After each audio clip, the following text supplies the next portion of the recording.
열왕기상 17장부터 열왕기하 2장에 이르기까지 엘리야가 이제 중심이 되어서 이제 이야기가 전개가 됩니다. 그리고 그 이후에는 엘리야의 후계자이면서 또 제자인 이 엘리사의 이야기가 열왕기하 9장까지 그러니까 8장에 걸쳐서 이어지고 있습니다. 그러니까 이 두 선지자의 이야기를 합치면 13장이나 됩니다.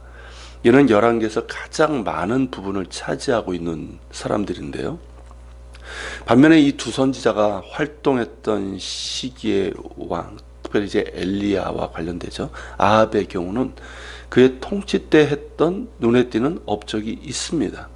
실제로 있음에도 그에 대해서는 생략을 하고 있습니다. 다른 왕들도 비슷하고요.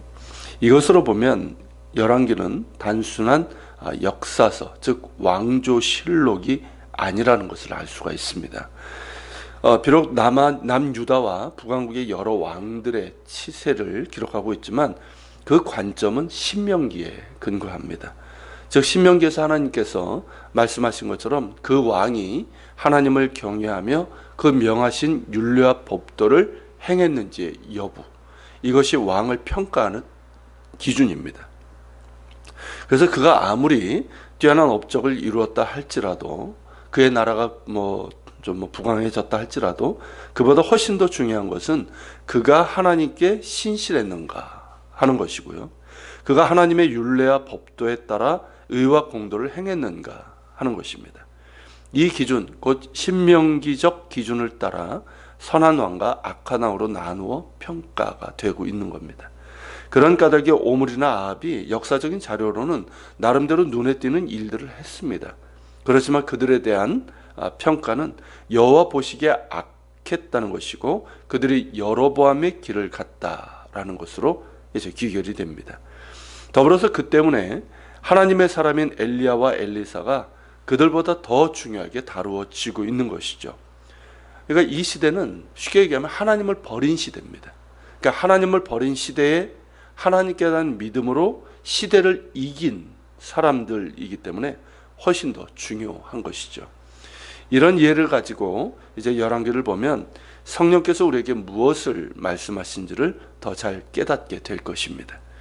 이제 본문을 보면 엘리야는 아합이 북왕국의 왕으로 다스릴 때 선자로 활동했던 사람입니다.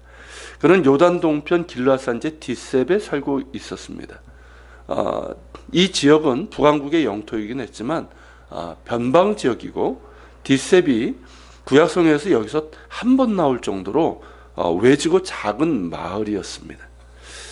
그런 면에서 주목받는 그런 이제 마을이 아니었던 거죠. 그런 면에서 엘리야는 알려진 사람이 아닙니다. 이게 갑자기 등장하잖아요, 엘리야가. 그리고 그의 집안이나 배경에 대한 소개도 없습니다. 그가 어느 지파, 어느 사람이다, 이것도 소개도 없어요. 그러니까 집안이나 배경에서 뛰어난 사람이 아니었다는 거죠. 그런 까닭에 어떤 정치적인 영향력을 끼칠 만한 위치에 있지 않았다는 것도 알 수가 있습니다. 그렇게 겉으로 보기에는 볼품없는 엘리야의 출현은 일면 예수님을 닮은 데가 있습니다. 이사야 53장 2절의 기록처럼 우리 가운데 오신 그 구원자께서는 고운 모양도 없고 풍채도 없은즉 우리가 보기에 흠모할 만한 아름다운 것이 없으셨습니다. 주님의 오심도 베들레헴의 마구간으로 오셨고 그분이 사셨던 것도 갈릴리의 작은 촌동네 나사렛 역시 구약 성경에 한 번도 나오지 않습니다. 그 가난하고 작은 촌동네에서 또 가난한 목수의 가정에서 사셨습니다. 주님의 공생의 출발은 사실은 전혀 알려지지 않았고 그 집안이나 배경도 보잘것없고 사람들에게 어떤 영향을 끼칠 것이라고는 기대할 수 없는 그 상태에서 시작을 하신 겁니다.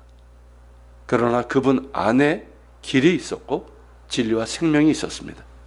그분께 나아가는 자는 구원의 기쁜 소식을 듣게 될 것이고 하나님 나라를 보게 될 것입니다. 엘리야의 출현 역시 주님을 닮은 데가 있다는 것이죠. 비록 무명하고 볼품없고 비천하기까지 한 사람이었지만 그 안에는 하나님의 말씀이 있었고 하나님의 놀라운 권능이 있었습니다. 이것이 하나님이 당신의 종을 택하시고 그들을 통해 일하시는 방법 중에 하나임을 사도 바울이 우리에게 이야기합니다. 고린도전서 1장 26절서부터 29절인데요. 제가 읽어드리겠습니다.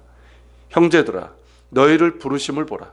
육체를 따라 지혜로운 자가 많지 아니하며 능한 자가 많지 아니하며 문벌 좋은 자가 많지 아니하도다.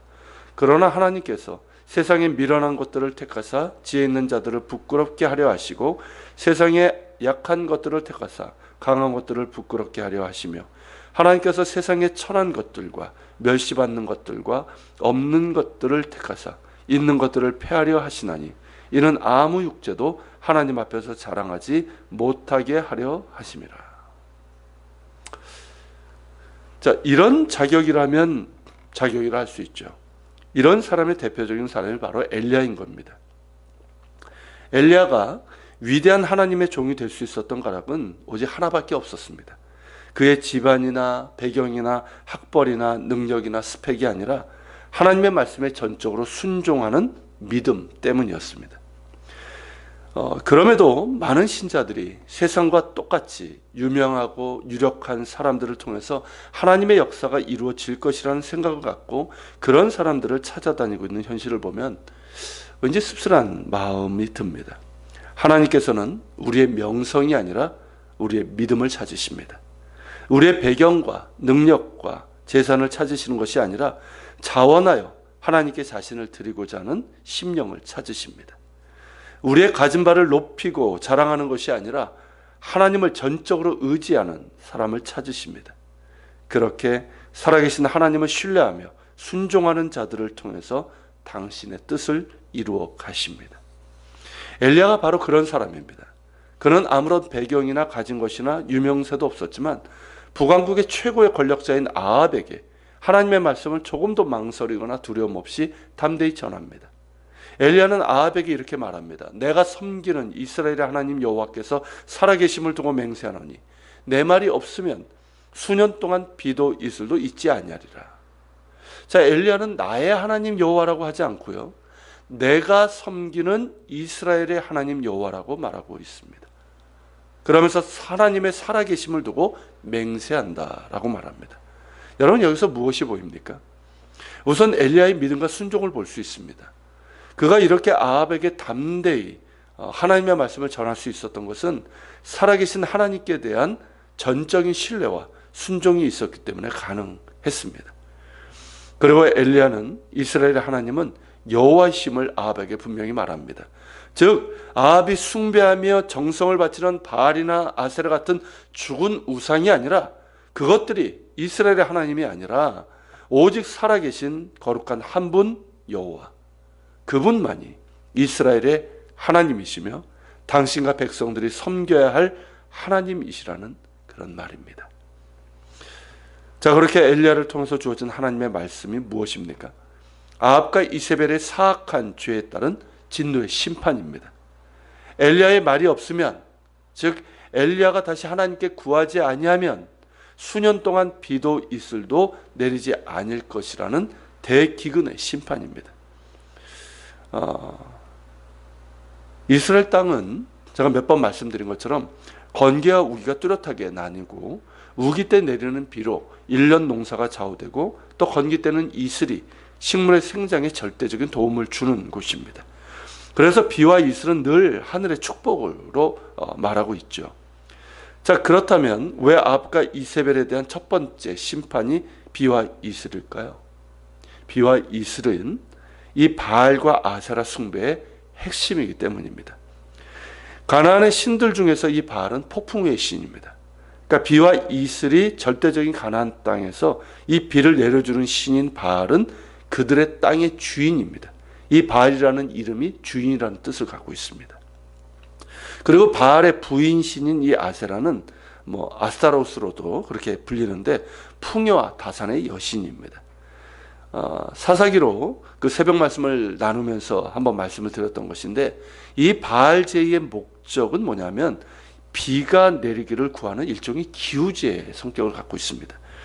그리고 이들은 바알과 아세라가 합방할 때 비가 내린다고 그렇게 믿었습니다.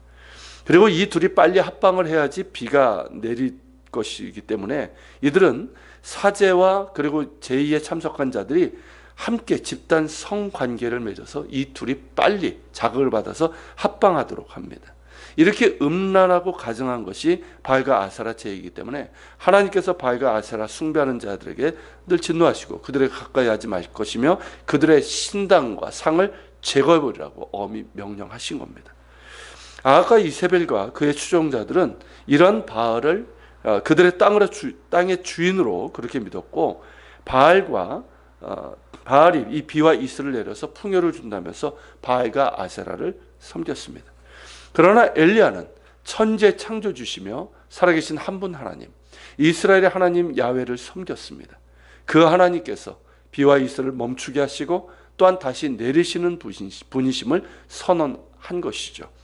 이는 명백한 바알과 아세라에 대한 도전이고 바알과 아세라를 섬기는 아합과 이세벨에 대한 도전입니다. 이런 도전을 받은 아합이 어떻게 할까요? 엘리야를 당장에 죽이려 했을 것입니다.